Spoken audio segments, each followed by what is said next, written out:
उत्तर प्रदेश की राजनीति में एक बार फिर करीब 1000 साल पुराना इतिहास चर्चा के केंद्र में आ गया है। एक तरफ है एआईएमआईएम प्रमुख असदुद्दीन ओवैसी, जो बहराइच में सलार मसूद गाजी की दरगाह पर चादर चढ़ाने जा रहे हैं।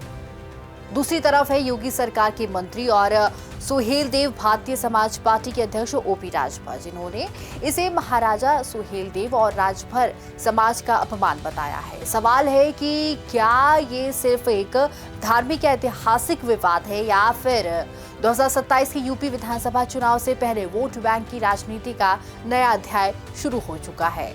और आखिर कौन थे महाराज सुहेलदेव और सलार मसूद गाजी, जिनकी लड़ाई करीब 1000 साल बाद भी उत्तर प्रदेश की राजनीति को प्रभावित कर रही है।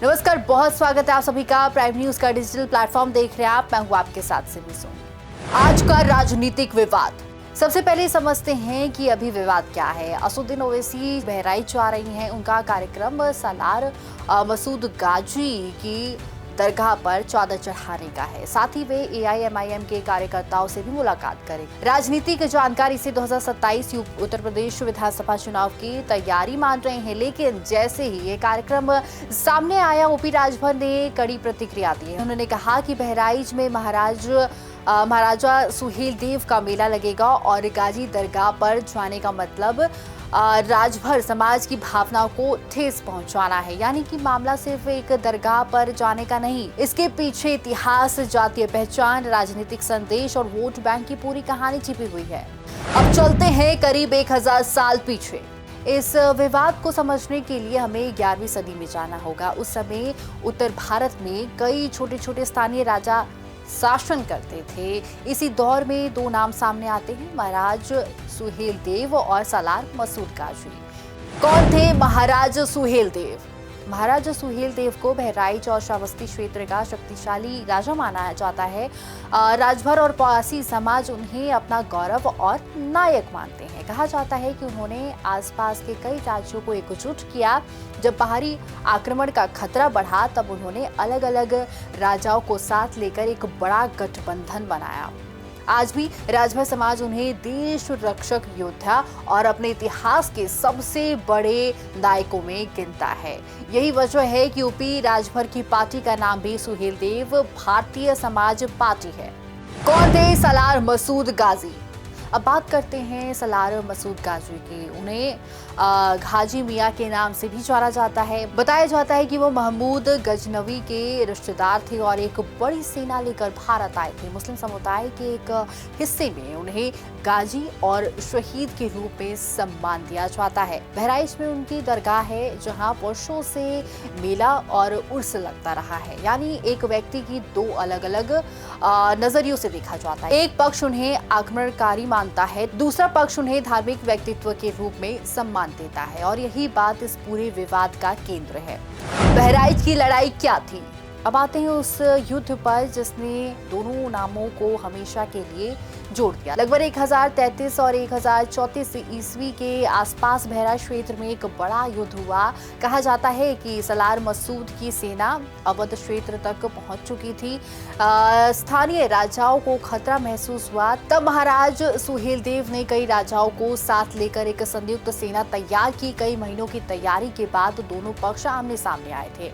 मुख्य लड़ाई बहराइच के पास चित्तौर झील और नानपारा क्षेत्र के आसपास हुई थी। युद्ध बेहद भीषण बताया जाता है।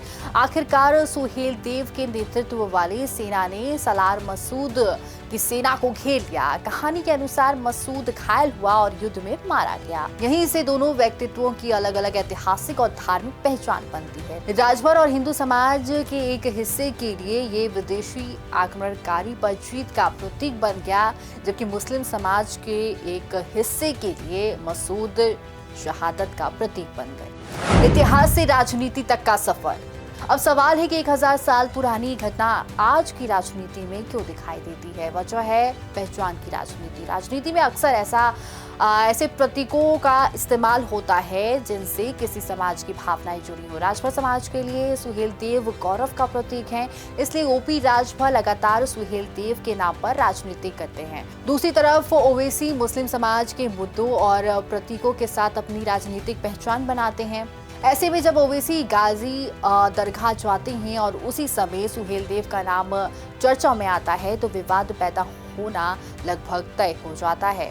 वहीं आपको ये भी बता दें कि 2021 में दोनों साथ भी थे। दिलचस्प बात यह है कि जो नेता आज एक दूसरे पर हमला बोल रहे हैं वे कभी साथ भी थे। दिसंबर 2020 में ओपी राजभर ने भागीदारी संकल्प मोर्चा बनाया। इस मोर्चे में असदुद्दीन ओवैसी भी शामिल हुए थे। उस समय दावा किया गया कि पिछड़े वर्गों और मुस्लिम समुदाय को एक मंच पर लाया जाएगा, लेकिन जुलाई 2021 में एक बड़ा मोड़ आया। ओवैसी बहराइच पहुंचे और सालार मसूद गाजी की दरगाह पर चादर चढ़ा दी।